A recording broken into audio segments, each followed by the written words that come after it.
All right, welcome to 8 Minutes of College with Renee Bailey, your holistic college coach here. Today I have Kelvin Weathers with me, and I am excited to have him with me, but I want him to introduce himself so that he can tell you exactly what he does, and then you'll understand why I'm so excited to have him. So, Kelvin, tell me, what do you do? Oh, it's a pleasure to be with you today, Renee. I am an educational consultant. I'm also I work during the day primarily in marketing and sales, but I'm a first generation college graduate. I work with TRIO programs. I work to consult, to speak, to inspire, to enlighten students, those who may be dealing with problems, with resilience, with adversity, with goal setting, with a lot of going on with this pandemic. The many have suffering with depression, suffering with anxiety and other things. Even before the pandemic, anxiety and test taking struggles was there before the pandemic, and now even has been heightened and exacerbated since then. So I just want to be a conduit for encouragement, for positive tips and sharing that you can overcome, that your life has meaning, your life has value, no matter if you made mistakes in life, no matter where you started or where you're think you're heading. That's kind of how I am. So I wherever I can, I consult and speak for college groups and for high schools as well. So that's about me. I'm the oldest of five, and I finished from an HBCU. So that's kind of what I do at this time, kind of in the educational space. Wonderful, wonderful. I think it's so important, especially what you brought up that I thought was incredibly important is the idea of dealing with mental health. Mental health of these students out there right now, especially throughout the pandemic, as you mentioned, is Hmm. incredibly important. So keeping a positive outlook and finding people who can boost you up is incredibly important too. Yeah, Um, yeah. so what do you think, as somebody who was a first generation college student who went to an HBCU, which props for that, that's awesome. Uh-huh. Um, what do you think was the biggest obstacle you faced with regard to your higher education? There are different views people have about the word imposter syndrome. Um, I won't get into that, but not feeling that you're good enough, maybe because of where you come from or where I came from, not having the wealth, not having the parents or family with resources to go to the higher, better funded schools. So maybe not you're having this battle of, am I good enough? Am I worthy enough? Am I supposed to be supposed to excel, supposed to get all A's, supposed to do, to achieve great things. So sometimes that constant battle of wanting to get to do more, knowing that you can accomplish more and fulfill more of your potential, but not knowing really where to go and really how to find people that can help you to reach your full potential. Isn't That, that the that might be, truth? I would say, the biggest obstacle is not, and sometimes even not asking for help like I should have, or asking or knowing the people to ask for help and in certain spaces.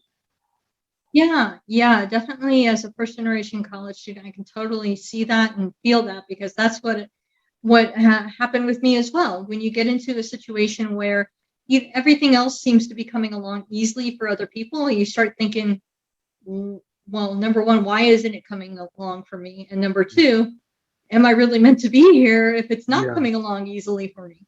You Hmm. know?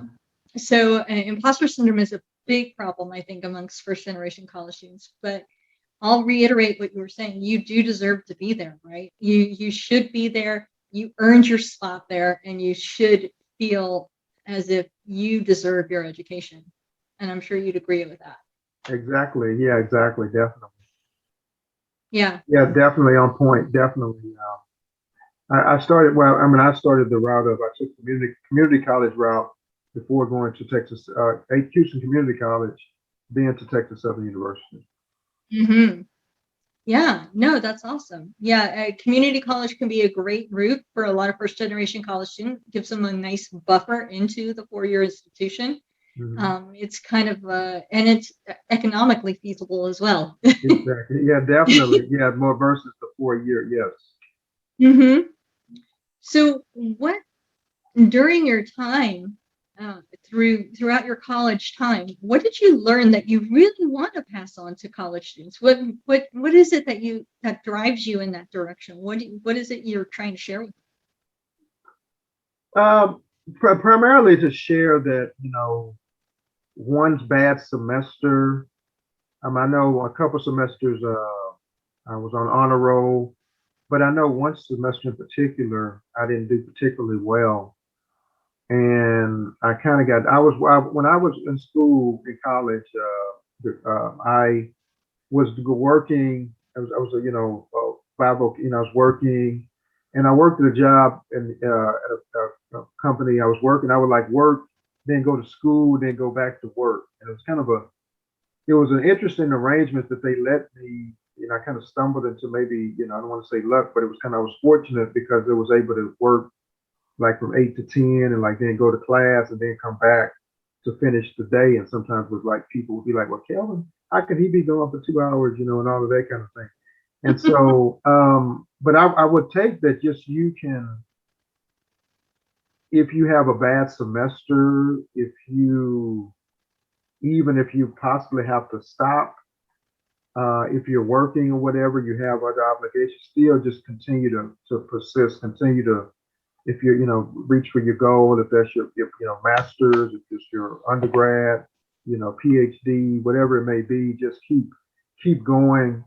No matter, even if you had a bad semester, if you had bad grades, if financial aid didn't come in, if things happen where you're tempted to throw in the towel, but just keep going, keep moving forward, keep on, till you finish, until you complete what you intended to complete.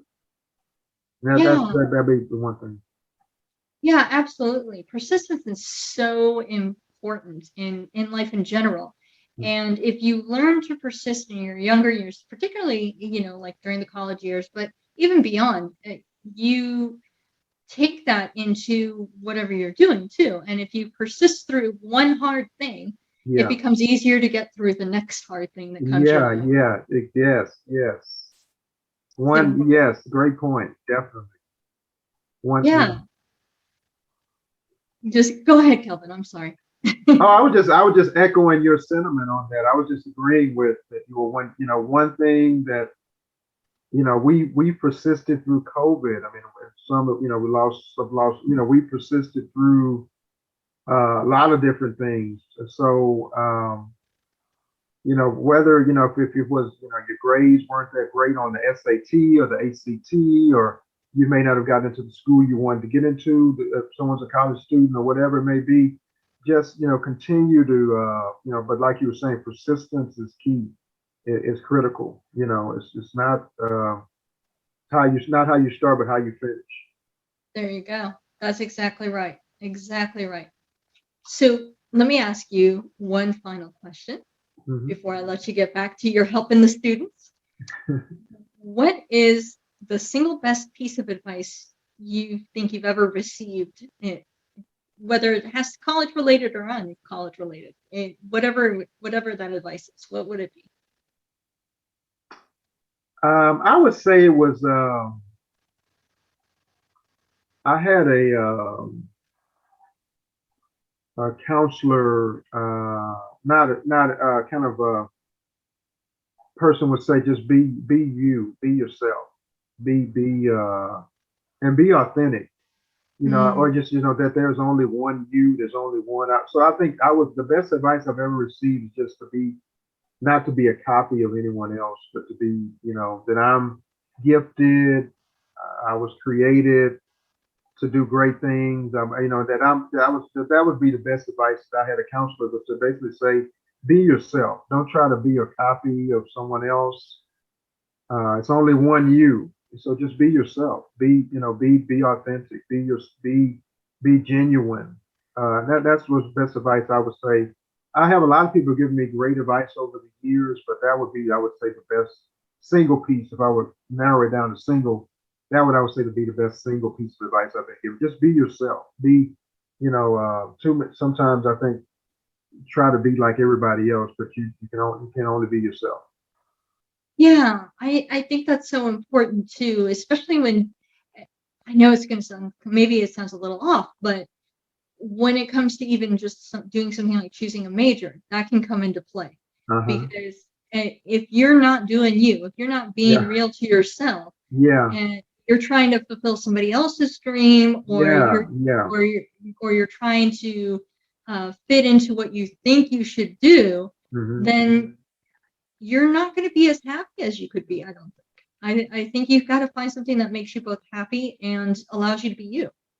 Well, and I would just say that I don't want to go over the time, but I would just say that the school that Texas Southern, Shaquille O'Neal, his sons have they've agreed, I believe, to play for Texas Southern, and others. But sometimes individuals may want their children to fulfill, like if they were an athlete, if they were this, if they did this, and expect the children to follow along that path, and that may not be exactly their path. If someone's dad is a preacher, the son may not want to be the preacher. If someone's father was an athlete, their child may not be there, but they may be their gift, but that may not be their gift if that's their primary thing. So it's not that you have to mimic exactly what your parents or someone else did, but your unique talent or gift will find you, and you can be, you can use it without having to mimic someone else's.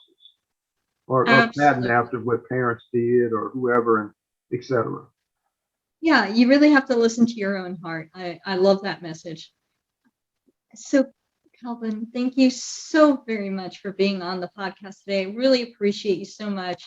And it's a pleasure. Been a pleasure, Renee. It's been a pleasure to thank you. Thank you for all the work that you do. Welcome to 8 Minutes of College with Renee Bailey, your holistic college coach here today. Thank you. And go out there and just kill it with these kids. You got to get them going, right?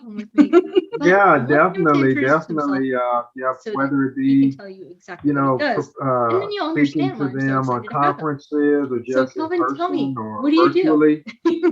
Also, it's a pleasure to be with you. We're about to start with the Houston Independent School I am District. an educational They have consultant. Ascending to Men programs, a volunteer program. Also, I work during the day, primarily in kind of marketing and sales. encourage them But during I'm their an class. educational, I'm a So first-generation that's about to start back up graduate. too. So Wonderful. I work. So with what I want you to field do for me, programs. I Kelvin, work is send me some to, links so I can consult, attach them to the speak, podcast, to and everybody can check inspire, out what to you're doing. Okay? enlighten, Yes, we'll definitely do that. I will. Those who I'll may be do dealing that. with I definitely will. problems with resilience. All right. Thank you again, adversity, Kelvin. It's been with great goal talking to you. setting. It's been great talking to you, with, Renee. with